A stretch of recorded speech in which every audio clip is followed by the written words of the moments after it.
Sir, railway सुरू करण्यासंदर्भातला निर्णय मुख्यमंत्र्यांनी याची घोषणा केलेली आहे.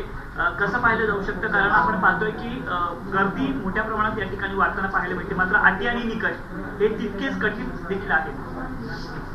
बघा, आता रेल्वेच्या संदर्भात माननीय मुख्यमंत्रीच अंतिम निर्णय घेत असतात, हे मी वारंवार सांगतो. हा झाला एक विषय. नंबर 2, याबाबत एक्झॅक्टली कशा पद्धतीनं जे काही पॅसेंजर्स आहेत त्यांना कशी तपासायचं, म्हणजे त्यांना त्यांचे जे दोन्ही डोसेस घेतलेले आहेत त्या संदर्भात जो काही ॲप तयार करण्यात आलेला आहे, केंद्र सरकारने सुद्धा मला वाटतं त्याच्या संदर्भातला काही माहिती या ठिकाणी उपलब्ध करून दिलेली आहे. तर या सगळ्या तंत्रज्ञानाचा उपयोग करून आपल्याला रेल्वे सुरू करण्याच्या संदर्भात माननीय मुख्यमंत्री व्यवस्थित अभ्यास करून निर्णय घेतील. मला वाटतं की आपण थोडा एखादा 2-3 दिवस वेट अँड वॉच केलं पाहिजे. माननीय मुख्यमंत्र्यांच्या निर्णयाची थोडी वाट बघितली पाहिजे.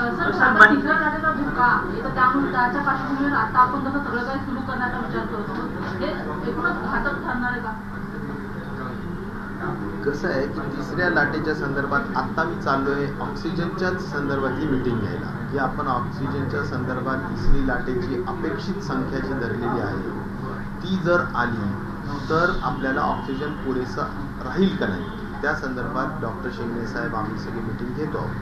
तर अशा सगळ्या स्वरूपाने ऑक्सिजन असेल, डॉक्टर्सच्या संदर्भातला विषय असेल, आम्ही मेडिकल एज्युकेशन, सार्वजनिक आरोग्य आणि ग्रामविकास या सगळ्यांचे रिक्त जागा, आमचे जे काही आरोग्याच्या संदर्भातल्या रिक्त जागा आहेत त्या भरल्या जातात. आणि म्हणून काय होईल तर आपल्याला पुरेसं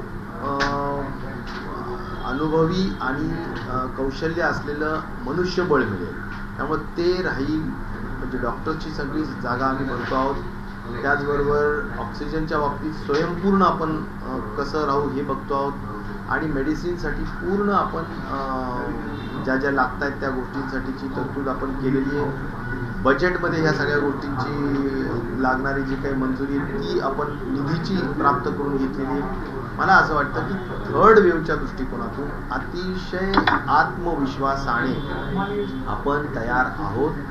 आणि माझी या निमित्ताने एवढीच आव्हान आणि विनंती राहील की थर्ड वेव्ह येऊ नये, किंबहुना त्याची तीव्रता कमी असावी किंवा ती उशिरा यावी, ह्या सगळ्या गोष्टींसाठी जनतेने कोविड अप्रोप्रिएट बिहेवियरच्या माध्यमातून सहकार्य करावे. हॉटेल आणि मंदिरं सुरू करण्यासंदर्भात तज्ज्ञांनी काही सल्ले दिलेले आहेत असं देखील माहिती मिळते. आणि त्यातही शाळा ज्या आहेत ह्या दिवाळीनंतर सुरू कराव्यात, मंदिरं सुरू करण्याची तयारी देखील करू नये राज्य सरकारने, असा सल्ला तज्ज्ञांनी दिलाय. मला असं म्हणायचं की आम्ही मागे जी नोटिफिकेशन इश्यू केलेली आहे, जी आरोग्य विभागाने इश्यू केलेली आहे, इपिडेमिक डिसीज ॲक्ट आणि डिझास्टर मॅनेजमेंट ॲक्टच्या माध्यमातून माननीय मुख्यमंत्र्यांच्या सहमतीने आणि मान्यतेने त्यामध्ये फार स्पष्ट लिहिले की शाळा आणि कॉलेजच्या संदर्भात संबंधित विभागाने तो निर्णय घ्यावा. आणि तो निर्णय ते जे घेतील ते कोविडच्या अनुषंगाने तपासून योग्य घेतील असं मला विश्वास आहे. त्या संदर्भात ते आरोग्य विभागाला जर सल्ला त्यांनी मागितला तर आम्ही निश्चित प्रकारे योग्य तो सल्ला देऊ आणि त्यानंतर शाळा आणि कॉलेजेसच्या संदर्भातला निर्णय ते विभाग घेतील. हॉटेल आणि मंदिराबाबतचं हॉटेल तर आता आपण 50% उघडलेलेच आहेत.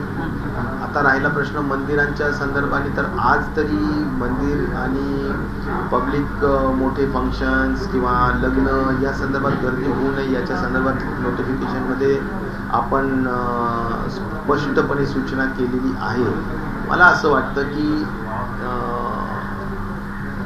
थोडी वाढ बघून यासाठी की घाई गडबडीने कदाचित काही गोष्टी केल्या तर त्याच्यामुळे एखाद्या वेळेस काही अनर्थ होऊ नये, काही संक्रमण खूप वाढू नये, या सगळ्या काळजीपोटीच माननीय मुख्यमंत्र्यांनी काळजीपूर्वक सगळ्या गोष्टी त्यामध्ये सुचवलेल्या आहेत. मला वाटतं थोडी वाढ बघून आपण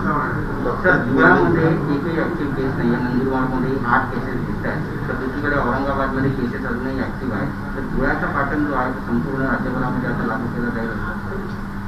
हे चांगलं आहे ना. सगळीकडेच आता हार्डली मागच्या काही महिन्यापासून एकदम महिन्याभरापासून हार्डली 5-10, 15, 5-10, 15 अशाच केसेस आहेत. त्यामुळे ते बऱ्यापैकी त्या जिल्ह्यामध्ये हे फ्लॅट कर्व झाला असं म्हणायला हरकत नाही आणि त्याचं अनुकरण व्हावं. आता प्रत्येक गाव हे कोरोनामुक्त गाव कसं राहील या दृष्टिकोनातूनचे प्रयत्न त्या गावांनी त्या मॅनेजमेंटनी करावं.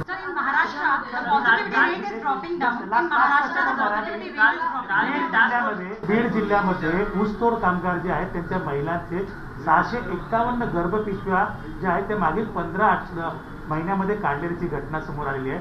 नेमकं यामागे काही रॅकेट आहे का, तुम्हाला काय वाटतं?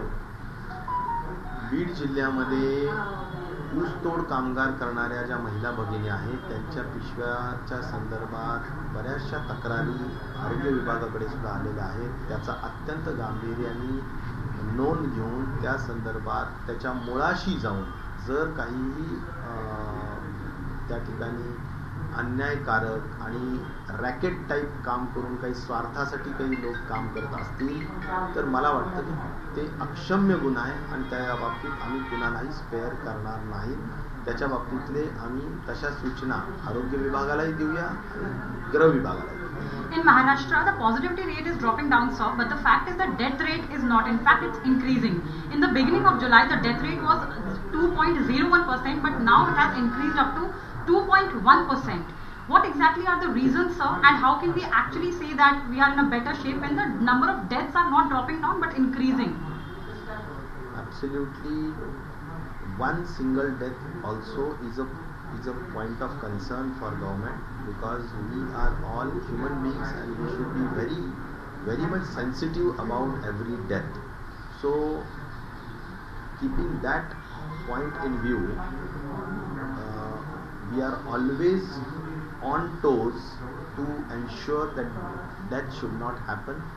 There is a task force, there is a treatment protocol which has been widely explained and also given to all treating doctors. So I think every doctor should very seriously and religiously follow the protocols given by the task force. That is number one. Number two, it's always, if you want to really avoid death, it's the early detection which is required.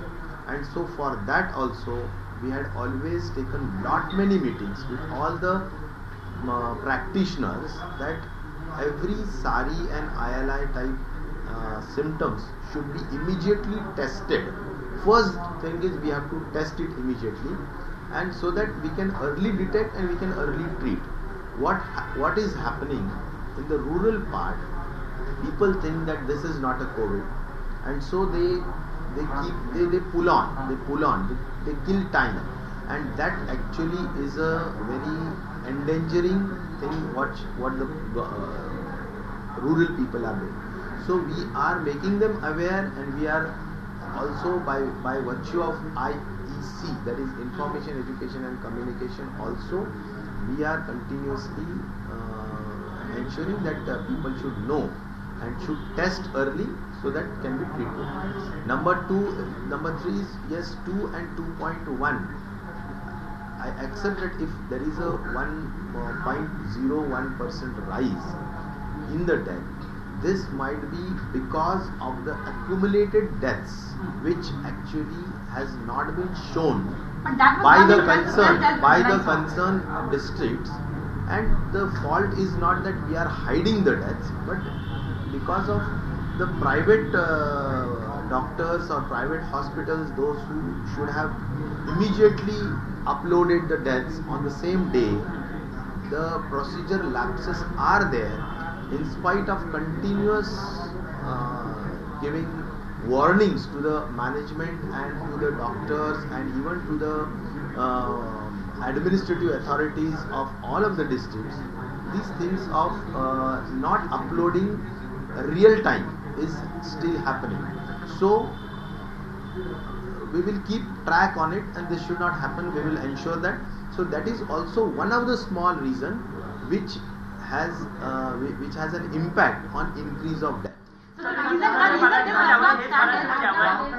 Sir हे मराठीमध्ये हेच हवं आहे की एकूणच ज्या पद्धतीनं मृत्यूचा दर वाढतोय मृत्यूचा दर वाढलेला आहे प्रमाणात आणि त्यात डेल्टाचे पेशंट देखील वाढत आहे. प्रति 100 मागे 80 पेशंट आता डेल्टाचे मिळू लागलेत असं देखील एक समोर आलेलं आहे. डेल्टा प्लस हा जो म्युटेटेड व्हायरस आहे त्या संदर्भात एकूण माझ्याजवळ 2 दिवसापर्यंत आलेली प्राप्त माहिती एवढंच सांगते की 45 रुग्ण आहेत आणि त्यामुळे डेल्टा प्लसच्या आणि डेल्टामध्ये फार सिम्पटम्समध्ये फरक नाही, परंतु त्याच्या इम्पॅक्टमध्ये नक्कीच फरक आहे.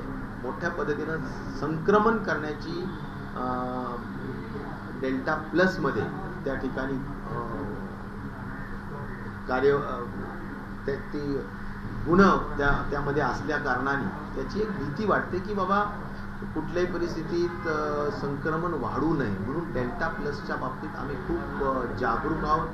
दर आठवड्याला आम्ही 100 डेल्टा प्लसच्या संदर्भातील सॅम्पल्स तपासण्याच्या अनुषंगाने NIV कडे पाठवतो आणि त्या सॅम्पल्सच्या अनुषंगाने आत्तापर्यंत आमचा हा जो स्पेशल प्रोजेक्ट यासाठी आम्ही केलेला आहे ICMR आणि DMER मध्ये डायरेक्टर मेडिकल एज्युकेशन रिसर्चमध्ये, तर यांच्या संयुक्त विद्यमाने आपण हा प्रोजेक्ट चालू ठेवलेला आहे आणि जसे जसे प्रोजेक्ट पेशंट येतील इंडेक्स केसला आपण अतिशय काळजीपूर्वक इंडेक्स केसला आयसोलेट करतो आहोत.